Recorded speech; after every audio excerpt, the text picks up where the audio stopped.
大家好，我係 Rainy。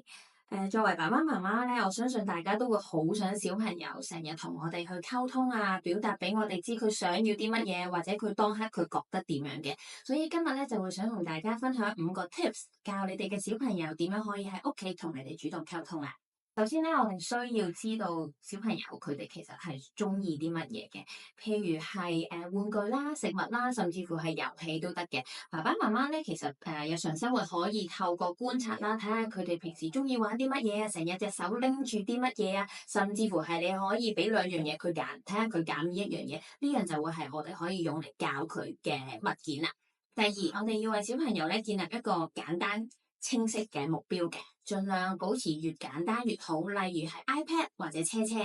當我哋揾到小朋友中意啲咩，亦都建立咗一個清晰嘅目標嘅時候咧，我哋就可以開始去建立個溝通嘅動機啦。例如我哋可以喺小朋友面前玩佢架車玩得好開心啦，或者係喺佢睇緊 iPad 嘅時候，突然間停咗佢，喺佢好想繼續玩、繼續睇嘅時候，我哋就可以教佢個車或者係 iPad 啦。喺教小朋友嘅過程裏面咧，好多家長都難避免就係會問咗問題嘅，例如係你要唔要呢個啊？中唔中意呢個啊？俾呢個你玩好唔好啊？但係因為我哋嘅目標咧係想小朋友主動去同我哋溝通，而唔係喺我哋問問題嘅時候先至被動地回答，所以我哋要盡量避免去用問問題去引導小朋友同我哋講嘢嘅。最後，當小朋友咧主動同我哋溝通嘅時候咧，我哋最重要就係要及時獎勵佢哋，滿足佢哋嗰刻最想要嘅嘢，因為我哋要強化佢主動同我哋溝通呢一個行為，咁就可以教識到小朋友用語言溝通嘅力量啦。